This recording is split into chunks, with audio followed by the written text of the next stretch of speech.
kawan media, terima kasih atas kehadirannya dan kami perlu sampaikan informasi ini kepada seluruh rakyat Indonesia tentang kondisi penegakan hukum di negeri kita yang hari ini tidak baik-baik saja. Penegakan hukum yang timpang, berat sebelah, tebang pilih, pilih tebang. Apa indikatornya? Semalam 3 saksi yang kemarin diperiksa itu ada sampai jam 4. Jadi saksi atas nama Sunarto jam 4 pagi menjelang subuh baru pulang. Ini sebuah pemeriksaan yang tidak manusiawi, tidak memperhatikan kondisi fisik orang yang semestinya sudah istirahat.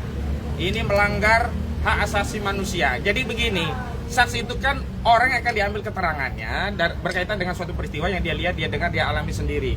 Dan pengambilan keterangan itu tentu dalam batas-batas waktu yang bisa diberikan secara baik begitu.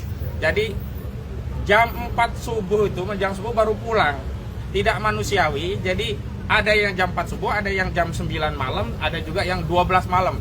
Jadi kemarin kami informasikan ada 3 saksi. Yang pertama Bu Meriati jam 9-an, yang kedua Arif Nugroho itu jam sekitar setengah 12-an, dan terakhir saksi atas nama Sunarto itu berakhir sampai jam 4. Jadi 3 saksi ini, yang pertama adalah dari aktivis, yang kedua itu dari jurnalis Arif Nugroho, dan yang ketiga dari YouTuber Sunarto. Dan karena itu saya mengimbau, apalagi Pak Kapoldanya kan baru dilantik, tadi ada sertijab. Pak Kapolda yang baru, tolong Pak awasi penyidik agar melakukan pemeriksaan yang manusiawi lah. Dan kami nanti akan sampaikan kepada penyidik bahwa pemeriksaan hari ini selambat-lambatnya sampai maghrib lah. Kasihan masih banyak agenda.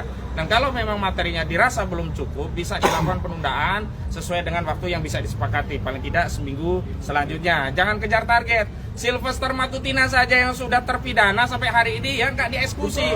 Ya, ngapain dia memeriksa saksi sampai subuh, sampai jam 4 pagi? Itu apa tujuannya kalau tidak ingin menebarkan teror kepada saksi, seolah-olah ya ini saksi akan dijadikan tersangka. Nah, itu yang kemudian pesan yang diterima oleh masyarakat. Ini jangan-jangan ya memang bukan tindakan penegakan hukum, dan ini makin mengkonfirmasi ada kriminalisasi dalam kasus ijazah palsu Saudara Joko Widodo. Apa itu kriminalisasi? Yakni satu peristiwa yang sebenarnya bukan kejahatan, yakni peristiwa kemerdekaan berpendapat, bahkan pendapat yang berdasarkan intelektual yang dikaji secara ilmiah itu dipaksakan seolah-olah menjadi kejahatan. Download Tribun X sekarang, menghadirkan lokal menjadi Indonesia.